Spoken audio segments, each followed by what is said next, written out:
Hello friends, എല്ലാവർക്കും നമസ്കാരം. നിങ്ങൾ ഏവരും കാത്തിരിക്കുന്ന രേവതിയുടെയും സച്ചിയുടെയും നാളത്തെ വിശേഷത്തിലേക്ക് എല്ലാ കൂട്ടുകാർക്കും സ്വാഗതം.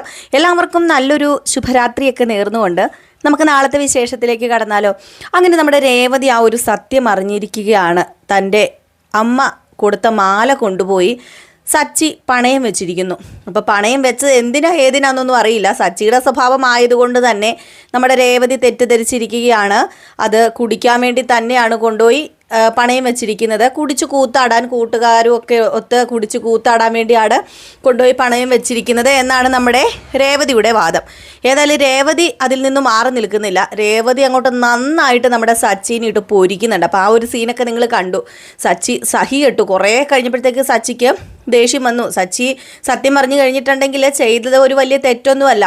ഒരു കഴുത്തി കിടന്ന ഒരു മാല കൊണ്ടുപോയി പണയം വെച്ചു. അതൊരു അത്യാവശ്യ കാര്യത്തിന് വേണ്ടിയാണ്. അതെന്താണെന്ന് നിങ്ങൾക്കും അറിയാതിരിക്കാം. അത് ഞാൻ ഇപ്പം പറയുന്നില്ല. അപ്പോൾ ഏതായാലും ആ ഒരു മാല പണയം വെച്ചു. അത് എന്തിനും ആയിക്കോട്ടെ, തൻ്റെ കഴുത്തി കിടന്ന മാല ഒരു അത്യാവശ്യം വന്നപ്പോൾ കൊണ്ട് പണയം വെച്ചത് അത്ര വലിയ തെറ്റൊന്നുമല്ല. രേവതി ഇത്രമാത്രം കിടന്ന് ഷൗട്ട് ചെയ്യേണ്ട കാര്യമില്ലായിരുന്നു. പക്ഷേ പെണ്ണിൻ്റെ മനസ്സാണ്, അവരങ്ങനെയാണ്.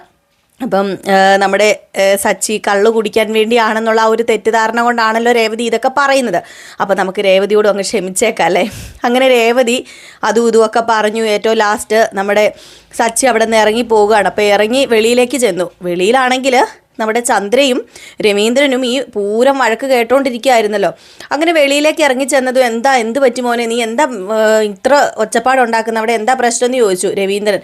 അപ്പം പറഞ്ഞു, ഒരു പ്രശ്നമില്ല അച്ഛാ, എനിക്ക് ഒരു ഓട്ടം ഉണ്ട്, ഞാൻ പോവുക.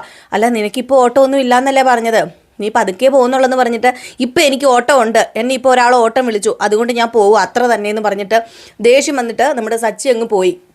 ഇതൊക്കെ കണ്ടിട്ട് സന്തോഷിക്കുന്ന ഒരാളുണ്ട്. അതാരാ?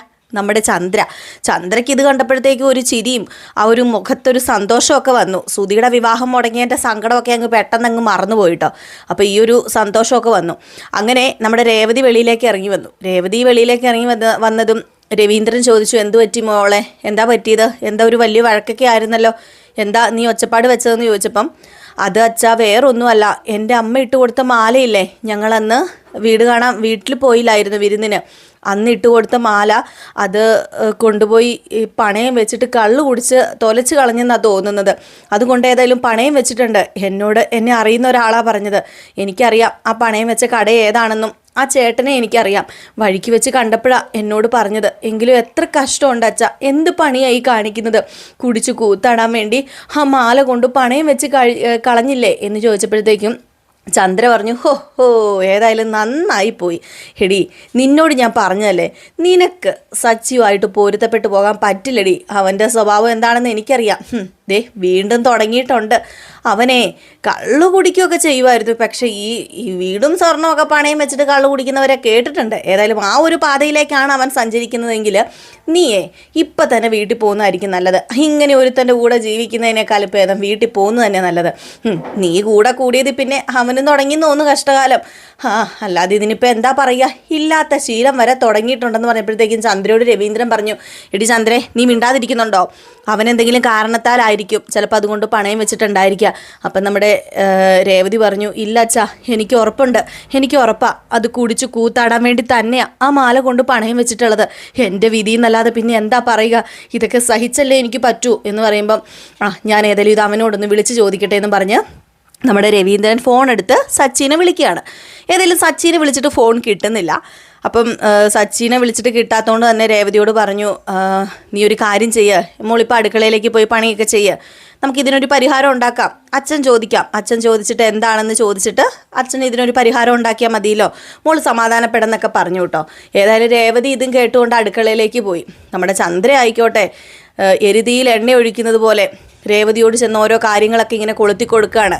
വേറൊന്നുമല്ല, നീ എന്താ വിചാരിച്ചത്, ഇവിടെ നിനക്ക് സുഖമായിട്ട് വാഴാമെന്നോ?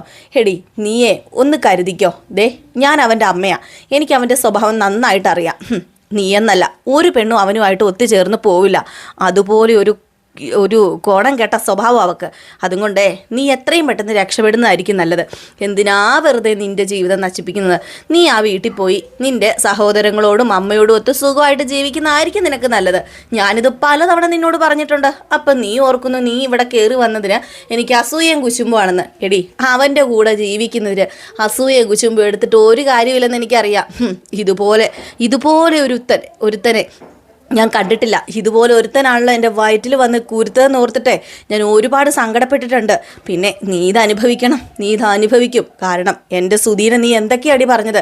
അവനൊരു തെറ്റ് ചെയ്തപ്പോൾ ഇവിടെ എല്ലാവരും കൂടെ എന്തായിരുന്നു അവനെ എടുത്ത് അങ്ങോട്ട് എൻ്റെ മോന് സ്വൈര്യം കൊടുക്കില്ലായിരുന്നല്ലോ. ഇപ്പം എന്തേ സച്ചി ഒരു തെറ്റ് ചെയ്തപ്പോഴത്തേക്കും ഇവിടെ ആർക്കും ഒന്നും വേണ്ട.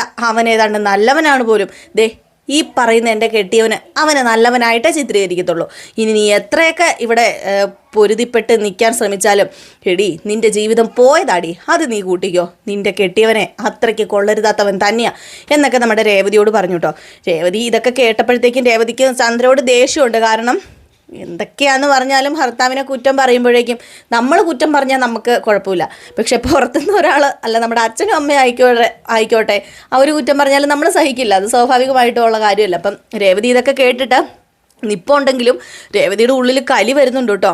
ഇതിന് ശേഷം കാണിക്കുന്ന സീനെന്ന് പറഞ്ഞാൽ രാത്രിയായില്ല കേട്ടോ, രാത്രിയൊക്കെ കഴിഞ്ഞു. നേരം വെളുത്ത് കഴിഞ്ഞിട്ടും നമ്മുടെ രേവതി എണീറ്റ് വന്ന ഉടനെ രവീന്ദ്രൻ വന്നിട്ട് സച്ചി എന്തിയെ മോളെ എന്ന് ചോദിച്ചപ്പം അത് കണ്ടില്ല, ഞാൻ ഇന്നലെ വന്നില്ലായിരുന്നു.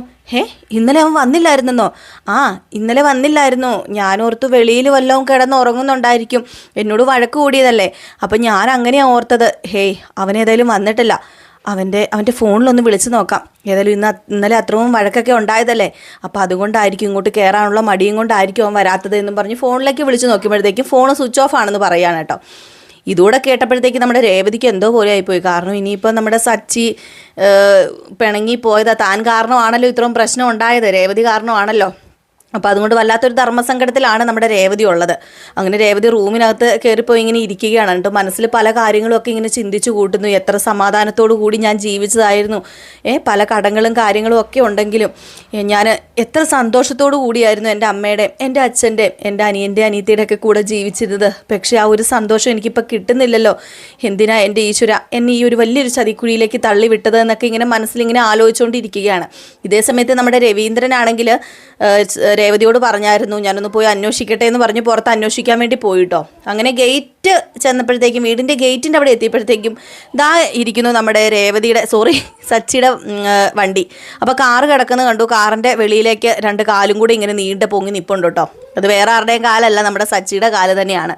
അങ്ങനെ പെട്ടെന്ന് രവീന്ദ്രൻ എടാ എന്ന് വിളിച്ചു. അപ്പോഴത്തേക്കും അച്ഛനെന്താ ഇവിടെ? ഞാൻ എന്താ ഇവിടെ നിന്നാണോ ചോദിക്കേണ്ടത്, അതോ നീ എന്താ ഇവിടെ നിന്നാണോ ചോദിക്കേണ്ടത്? എന്താടാ നീ ഈ കാണിച്ചു കൂട്ടുന്നത്? അപ്പം നീ ഇന്നലെ രാത്രി മുഴുവൻ ഇവിടെ കിടന്ന് ഉറങ്ങുവാണോ ചെയ്തത്? ഞാൻ ഇവിടെ കിടന്നാണ് ഉറങ്ങിയത്. ഞാൻ എല്ലാം അറിഞ്ഞു. നീ എന്തിനാടാ ആ പെങ്കൊച്ചിനോട് വീണ്ടും ഇങ്ങനെ ദ്രോഹം ചെയ്യുന്നത്? എന്താ അച്ഛാ പറയുന്നത്? ഞാൻ എന്ത് ദ്രോഹം ചെയ്തെന്ന് അച്ഛൻ ഈ പറയുന്നത്? നീ ഒരു ദ്രോഹവും ചെയ്തില്ല. അല്ല, നിന്റെ കഴുത്തിൽ കിടന്ന മാല എവിടെ? ഓഹോ, അപ്പോൾ അവളെല്ലാം അച്ഛനോട് വിളമ്പിയല്ലേ? അവളെല്ലാം എന്നോട് പറഞ്ഞു. എന്നോടല്ലാതെ ആരോടാ അവൾ പിന്നെ പറയാ? നിന്നോടൊരു സങ്കടം പറയാൻ പറ്റില്ല. എന്തെങ്കിലും പറഞ്ഞു കഴിഞ്ഞിട്ടുണ്ടെങ്കിൽ നീ അവളെ തിന്നു തീർക്കില്ലേ? അതുപോലെയല്ലേ നിൻ്റെ കലിയ്. അതുകൊണ്ടാണ് ഞാൻ ചോദിക്കുന്നത്, നിനക്ക് എന്താ പറ്റിയത്? നീ എന്തിനാ ആ മാല കൊണ്ട് പണയം വെച്ചത് എന്ന് ചോദിച്ചു. അപ്പോഴത്തേക്ക് നമ്മുടെ രേവതി ചൂലൊക്കെ ആയിട്ട് രാവിലെ മിറ്റമടിക്കാൻ വേണ്ടി ഇറങ്ങിയപ്പോഴാണ് ഈ ഒരു കാഴ്ച കാണുന്നത്. അങ്ങനെ രേവതി ഓടി വന്നിട്ട് രേവതി പറഞ്ഞു, ഇയാൾ എന്തിനാച്ചാ കൊണ്ട് പണയം വെച്ചത്? ഇയാൾ വേറൊന്നിനുമല്ല കൊണ്ട് പണയം വെച്ചത്, കുടിച്ച് കൂത്താടാൻ, ഇങ്ങേരുടെ കൂട്ടുകാരുമായിട്ട് കുടിക്കാൻ. അപ്പോഴത്തേക്കും നമ്മുടെ സച്ചി പറഞ്ഞു, ദേ നീ മര്യാദയ്ക്ക് വീട്ടിനകത്ത് കയറിപ്പോക്കോ, നിന്നെ കാണുന്നത് എനിക്ക് കലിയാ. അവൾ ഓരോന്ന് പറഞ്ഞ് ഇറങ്ങിയിട്ടുണ്ട്, സൗകര്യം തരാതെ. എന്തിനാടി നീ ഇവിടെ ചിലച്ചോണ്ട് നിൽക്കുന്നത്? നിന്നോട് വീട്ടിനകത്ത് കയറി പോകാനല്ലേ പറഞ്ഞത്? ഞാൻ ചിലയ്ക്കുന്നതല്ല ഇപ്പോൾ കുറ്റം, നിങ്ങൾ ചെയ്തത് കുറ്റമൊന്നുമല്ല, ഞാൻ ചിലയ്ക്കുന്നതാണ് കുറ്റം. നിങ്ങൾ കാണിച്ചത് വലിയൊരു ക്രൂരത തന്നെയാണ്. എൻ്റെ വീട്ടിൽ നിന്ന് തന്നെ ആ മാല, അത് അത് ആരോട് ചോദിച്ചിട്ടാടി അല്ല ആരോട് ചോദിച്ചിട്ടാ നിങ്ങൾ കൊണ്ട് പണയം വെച്ചത്? അത് ഒരൊറ്റ ഉദ്ദേശമുള്ളൂ നിങ്ങൾക്ക്, കുടിക്കണം കുടിക്കണം കുടിക്കണം, ആ ഒരു ചിന്തയല്ലാതെ നിങ്ങളുടെ മനസ്സിൽ ആരോടും ദയയോ കാരുണ്യമോ സ്നേഹമോ ഒന്നുമില്ല എന്ന് പറഞ്ഞപ്പോഴത്തേക്ക് സച്ചു പറഞ്ഞു, ഹോ ഇച്ചിരി പോകുന്നൊരു മാല, ഒരു നൂല് പോലത്തെ ഒരു മാല, അത് കൊണ്ടുപോയി പണയം വെച്ചേന്. അല്ല ഞാൻ ചോദിക്കട്ടെ, നിന്റെ വീട്ടുകാരത് എനിക്ക് തന്നെ മാലയല്ലേ, അതെനിക്ക് പണയം വെക്കാം, എനിക്ക് എന്തും ചെയ്യാം. അല്ലാതെ പിന്നെ നീ എന്താ ഈ പറയുന്നത്? അല്ല അത് നിനക്കുള്ളതാണെങ്കിൽ നിന്റെ കഴുത്തിലിട്ട് തന്നാൽ പോരായിരുന്നോ? ഉള്ളത് ആയതുകൊണ്ടല്ലേ എനിക്ക് എൻ്റെ കഴുത്തിലിട്ട് തന്നത്. പിന്നെ നീ ഇവിടെ കൂടുതൽ കിടന്ന് പ്രസംഗിക്കുകയൊന്നും വേണ്ട. അത് നിന്റെ വീട്ടുകാർ കഷ്ടപ്പെട്ടുണ്ടാക്കിയ മുതലൊന്നും അല്ലല്ലോ, എൻ്റെ അച്ഛൻ കൊടുത്ത പൈസ കൊണ്ട് നിന്റെ വീട്ടുകാരൻ മേടിച്ച മാലയല്ലേ, അപ്പം പിന്നെ നിനക്ക് എന്താടി അത് ചോദിക്കാൻ അധികാരം എന്ന് ചോദിച്ചു. ഇത് കേട്ടതും ഞെട്ടിപ്പോയിട്ടോ നമ്മുടെ രേവതി. ഞെട്ടിയെന്ന് പറഞ്ഞാൽ ഒരിക്കലും പ്രതീക്ഷിക്കാത്തൊരു ഇതായിരുന്നു. അവിടെ ഒരു ടോക്കാണ് നടന്നത്. കാരണം ഒട്ടും പ്രതീക്ഷിച്ചില്ല. എന്തെങ്കിലും പ്രതീക്ഷിച്ചോ? നമുക്കൊരു പെട്ടെന്നൊരു തിരിച്ച് ഇങ്ങനെ പറയുമ്പോൾ നമുക്ക് ഉത്തരം മുട്ടിപ്പോകും എന്നൊക്കെ പറയില്ല. അപ്പോൾ നമുക്കൊരു ആൻസർ ഇല്ലാതെ പോയി. നമ്മുടെ രേവതിക്കൊരു ആൻസർ അവിടെ കൊടുക്കാനില്ല അതിന്. അപ്പോഴത്തേക്കും നമ്മുടെ രേവതി ഇങ്ങനെ കുനിഞ്ഞ് നിൽക്കുക. ഇതെല്ലാം കേട്ടുകൊണ്ട് ചന്ദ്ര ഇതെല്ലാം കേൾക്കുന്നുണ്ട്. അപ്പം ചന്ദ്ര ഇതുവരെ പൈസ കൊടുത്ത കാര്യമോ അവക കേസുകളൊന്നും ചന്ദ്ര അറിഞ്ഞിട്ടില്ലല്ലോ. അപ്പം ചന്ദ്ര ഇതെല്ലാം കേൾക്കുകയും ചെയ്തു. അങ്ങനെ രവീന്ദ്രൻ പറഞ്ഞു, നീ എന്ത് തെമ്മാടിത്തരവാടാ നീ പറയുന്നത്? നീ എന്തിനാ ഇപ്പം ഇതൊക്കെ വിളിച്ചു പറയുന്നതെന്ന് ചോദിച്ചു. അല്ല ഇതൊക്കെ പിന്നെ വിളിച്ചു പറയാതെ ഇവള് എപ്പോഴും പറയുന്നുണ്ടല്ലോ ഇവളുടെ വീട്ടിൽ നിന്ന് കൊണ്ടുവന്ന മാല എന്ന്. അപ്പോൾ പിന്നെ ഇതല്ലാതെ പിന്നെ ഞാൻ എന്താ അച്ഛാ പറയേണ്ടത്? ഇവളുടെ വീട്ടിൽ നിന്ന് കൊണ്ടുവന്ന മാലയൊക്കെ തന്നെ, പക്ഷെ അത് എൻ്റെ അച്ഛൻ കൊടുത്ത പൈസയാന്ന് പറഞ്ഞപ്പോൾ രേവതി പറഞ്ഞു, അതെ അത് നിങ്ങളുടെ അച്ഛൻ കൊടുത്ത പൈസ ആയിക്കോട്ടെ, അത് ആരെങ്കിലും കൊടുത്ത പൈസ ആയിക്കോട്ടെ, പക്ഷേ അത് കൊണ്ടുപോയി വിറ്റ് എന്തിനു കുടിച്ചു എന്നാണ് ഞാൻ ചോദിച്ചത് എന്ന് ചോദിച്ചപ്പോഴത്തേക്കും അത് പിന്നെ ഞാൻ പറഞ്ഞില്ലേ അത് കുടിക്കാനല്ല ഞാൻ എടുത്തതെന്ന്, അത് ഞാൻ എടുത്തത് അപ്പം രവീന്ദ്രൻ ചോദിച്ചു, അത് മോൻ എന്തിനാ പിന്നെ എടുത്തത്? അത് നീ പറ. അതിപ്പോൾ പറയാൻ എനിക്ക് പറ്റില്ല. അപ്പം രേവതി പറഞ്ഞു, അപ്പം ഉരുണ്ട് കളിക്കുന്ന കണ്ടോ അച്ഛാ, ഇയാൾ ഉരുണ്ട് കളിക്കുന്ന കണ്ടോ എന്ന് പറഞ്ഞപ്പോഴത്തേക്കും നമ്മുടെ സച്ചിക്ക് ദേഷ്യം വന്നിട്ട് ഇങ്ങനെ കൈയും കൊണ്ട് അടിക്കാനൊക്കെ ഇങ്ങനെ ഓങ്ങി വന്നപ്പോഴത്തേക്കും അവിടെ പരിസരത്ത് കുറച്ച് ആൾക്കാരൊക്കെ കൂടാൻ തുടങ്ങി. ഇത് കണ്ടു കഴിഞ്ഞപ്പോഴത്തേക്ക് രവീന്ദ്രൻ പറഞ്ഞു, എൻ്റെ പൊന്ന് സച്ചി, നീ വീട്ടിനകത്ത് കയറിപ്പോക്കെ, മര്യാദയ്ക്ക് നീ വീട്ടിനകത്ത് കയറി പോകാനാണ് പറഞ്ഞത്. വീട്ടിലുള്ള വഴക്കത് വീട്ടിൽ തീർക്കണം, അല്ലാതെ റോട്ടിലിറങ്ങിയല്ല വഴക്കുണ്ടാക്കേണ്ടത്. പരിസരം മറന്ന് മര്യാദയ്ക്ക് വീട്ടിനകത്ത് കയറി പോകാനാണ് പറഞ്ഞതെന്ന് പറഞ്ഞ് സച്ചിനെ കയറ്റി വിട്ടു കേട്ടോ. ഏതായാലും ചന്ദ്ര ഇതൊക്കെ കണ്ടിട്ട് ഇനി എന്തൊക്കെ കാണണം, എനിക്ക് വയ്യ. ഇപ്പം നാട്ടുകാരും അറിഞ്ഞു പ്രശ്നം. നേരത്തെ വീട്ടിലായിരുന്നു, ഇപ്പം റോട്ടിലായി. ഇനിയിപ്പോൾ എവിടെയൊക്കെ ഈ പ്രശ്നം ചെന്ന് അവസാനിക്കുമോ എന്തോ. എന്തായാലും കാലം പോകുന്ന പോക്കേ. എന്തൊക്കെ പറഞ്ഞുകൊണ്ടിരുന്നതാ. മരുമകൾ കയറി വന്നിട്ട് ഐശ്വര്യം വന്നു പോലും. നല്ല ഐശ്വര്യം വന്നിരിക്കുന്നത്. ഏത് നേരവും വഴക്ക്, ഭയങ്കര വഴക്ക്, മുട്ടം വഴക്ക്. ഇതായിരിക്കും ഇവിടുത്തെ ഐശ്വര്യം അല്ലേ എന്നൊക്കെ ചോദിച്ചുകൊണ്ട് നമ്മുടെ ചന്ദ്ര. അങ്ങനെ അതൊരു വലിയ വഴക്കായി മാറി. നമ്മുടെ രേവതി നേരെ വീട്ടിലേക്ക് പോവുകയാണ്. അപ്പം വീട്ടിൽ ചെന്നൊരു ആശ്വാസം കിട്ടും ഇതൊക്കെ പറഞ്ഞാൽ നോർത്താണല്ലോ നമ്മൾ പെണ്ണുങ്ങൾ വീട്ടിലേക്ക് പോകുന്നത്. അവിടെ ചെന്ന് കഴിഞ്ഞപ്പോഴത്തേക്കും രേവതിക്ക് എപ്പോഴും നേരിടേണ്ടി വരുന്ന ആ ഒരു പ്രശ്നം തന്നെയാണ് നമ്മുടെ രേവതി നേരിട്ടത്. വേറെ ഒന്നുമല്ല, നമ്മുടെ ലക്ഷ്മി പറഞ്ഞു, ഇതെല്ലാം നിൻ്റെ കയ്യിലെ കുറ്റമാണ്, അവൻ കൊണ്ട് പണയം വെച്ചോട്ടെ, അത് ഏതിനും ആയിക്കോട്ടെ, അത് മോൾ എന്തിനാ ചോദ്യം ചെയ്യുന്നത് എന്ന് ചോദിച്ചു. അപ്പോഴേക്കും നമ്മുടെ രേവതി അവിടെ നടന്ന സംഭവങ്ങളും അതുപോലെ കുടിച്ചു കൂത്താടി കൂട്ടുകാരുടെ കൂടെ പോയതൊക്കെ പറഞ്ഞപ്പോഴത്തേക്കും എന്ത് ചെയ്യാനാണ്, ലക്ഷ്മി പറയുന്നത് വേറെ ഒന്നുമല്ല, നീ കാണിക്കുന്നത് തെറ്റാണ് മോളെ, നീ കാണിക്കുന്നത് തെറ്റ് തന്നെയാണ്, നീ കുറച്ചൊക്കെ ഒതുങ്ങണം എന്നിങ്ങനെ പറഞ്ഞു. ഇത് കേട്ടപ്പോഴേ നമ്മുടെ രേവതിക്ക് കലി വന്നു കേട്ടോ. കാരണം രേവതിക്ക് എങ്ങനെ കലി വരാതിരിക്കും? വീട്ടിലാണ് ഒരു സമാധാനിപ്പിക്കുമെന്ന് നമ്മൾ അങ്ങനെ ഓർത്ത് ചെല്ലുമ്പോൾ അവിടെ ഉണ്ടാകുന്നതെന്ന് പറഞ്ഞാൽ അതിലും വലിയൊരു ഇത് തന്നെയാണ്. നമ്മുടെ രേവതിനെ കേൾക്കാൻ തയ്യാറാകുന്നില്ല ആരും. എല്ലാവരും സച്ചിനെ പുകഴ്ത്തി പറയുന്നു. രേവതി അവിടുന്ന് കാലി വന്നിട്ട് തിരിച്ചിറങ്ങി പോരുവാണ് കേട്ടോ. ഞാനിനി ഇങ്ങോട്ടേക്ക് വരുന്നില്ല എന്നും പറഞ്ഞ് നേരെ അവിടുന്ന് തിരിച്ചിറങ്ങി പോന്നു. ഇപ്പം ലക്ഷ്മീനെ കുറിച്ച് കുറേ പേരൊക്കെ ഇട്ടിട്ടുണ്ടായിരുന്നു. ശരിയാണ് കേട്ടോ, നമ്മളിങ്ങനെ എന്തെങ്കിലും വിഷമമൊക്കെ വരുമ്പോൾ നമ്മുടെ വീട്ടിലല്ലാതെ പിന്നെ എവിടെയാണ് പോയി പറയേണ്ടത്? അപ്പോൾ ലക്ഷ്മി എന്നൊരമ്മ എന്ന അർത്ഥത്തിൽ എനിക്കും ലക്ഷ്മീനെ അംഗീകരിക്കാൻ പറ്റുന്നില്ല. കാരണം ഏതിനും സച്ചിനെ കൂട്ടുപിടിച്ച് സ്വന്തം മകളെ കുറ്റം പറയുന്നത് അത്രയ്ക്ക് ശരിയായ നടപടിയൊന്നുമല്ല. കാരണം ഇതിപ്പോൾ നമുക്കിത് കാണുമ്പോഴത്തേക്കും നമുക്കൊരു ഇത് തോന്നുമല്ലോ. കാരണം വേറൊന്നുമല്ല, നമുക്ക് ഈ കഥകളിൽ നിന്നൊക്കെ ചിലപ്പം നല്ലതും ചീത്തയും ഒക്കെ നമ്മൾ മനസ്സിൽ കയറ്റും. അപ്പോൾ ഒന്ന് ഓർത്ത് നോക്കിയാൽ ഇതൊരിക്കലും ഒരു ഗുണപാഠമല്ലെന്നാണ് എനിക്ക് തോന്നുന്നത്. കാരണം ഇത് കണ്ട് ആരും അനുകരിക്കരുത്. ഒരു പെൺകുട്ടിക്ക് എന്ത് പ്രശ്നം വന്നാലും സ്വന്തം വീട്ടുകാർ കൂടെ നിന്നില്ല പിന്നെ ആരാണ് കൂടെ നിൽക്കുന്നതല്ലേ? അപ്പം ഒരിക്കലും ഇതാരും അനുകരിക്കരുത്. നമ്മുടെ ലക്ഷ്മി എന്ന അമ്മ എന്ന ആ ഒരു കഥാപാത്രം സത്യം പറഞ്ഞു കഴിഞ്ഞിട്ടുണ്ടെങ്കിൽ എൻ്റെ സൈഡിൽ നിന്ന് ഞാൻ ചിന്തിക്കുമ്പോൾ എനിക്ക് ഒട്ടും അംഗീകരിക്കാൻ പറ്റുന്നില്ല കേട്ടോ. ഒട്ടും അംഗീകരിക്കാൻ പറ്റുന്നില്ലാത്തൊരു കഥാപാത്രം തന്നെയാണ്. നമ്മുടെ മക്കൾക്ക് ഒരു പ്രശ്നം വന്നാൽ കൂടെ നിന്ന് അത് പരിഹരിക്കേണ്ട നമ്മൾ, അവിടെ എന്താണ് നടന്നതെന്ന് തിരക്കേണ്ട നമ്മൾ, അത് ഒരിക്കലും അങ്ങനെ ചെയ്യരുത് എന്നാണ് എനിക്ക് പറയാനുള്ളത് കേട്ടോ. അപ്പോൾ ഏതായാലും പറയുന്നൊന്നുമില്ല. അപ്പോൾ നാളെ നമ്മൾ ഇനി ഇതൊക്കെയാണ് ഒത്തിരി പറയാനുണ്ട്. നമ്മൾ ഇങ്ങനെയൊക്കെ പറഞ്ഞു കഴിഞ്ഞിട്ടുണ്ട് കുറേ കാട് കയറി അങ്ങ് പറയും. അപ്പം എല്ലാവരും കാത്തിരിക്കുക, അടിപൊളി വിശേഷം തന്നെയാണ്. അപ്പോൾ നാളത്തെ ഫുൾ വിശേഷത്തിനായിട്ട് വെയിറ്റ് ചെയ്തിരിക്കുക. പിന്നെ ഞാനൊരു കാര്യം പറഞ്ഞാൽ നമ്മളൊരു പുതിയ ചാനൽ തുടങ്ങിയിട്ടുണ്ട് കേട്ടോ. അപ്പോൾ എന്നോട് കുറേ പേര് ചോദിച്ചായിരുന്നു വ്ളോഗ്സ് ഒക്കെ ചെയ്യാമോ ചേച്ചി, വ്ളോഗ് ചെയ്യുന്നുണ്ടോ എന്നൊക്കെ എൻ്റെ കുറേ സബ്സ്ക്രൈബേഴ്സൊക്കെ ചോദിച്ചിട്ടുണ്ടായിരുന്നു നമ്മൾ ഈ വീഡിയോ ഇടുമ്പോൾ. അപ്പം നമ്മളിപ്പോൾ ഒരു വ്ളോഗ് തുടങ്ങിയിട്ടുണ്ട്. അപ്പോൾ തുടക്കമാണ് കേട്ടോ, തുടങ്ങിയതേ ഉള്ളൂ, ഒരാഴ്ച ആയതേ ഉള്ളൂ നമ്മൾ ആ ഒരു ചാനൽ തുടങ്ങിയിട്ടേ. അപ്പം ഞാൻ കമൻറ്റ് ബോക്സിൽ ലിങ്ക് കൊടുത്തേക്കാം.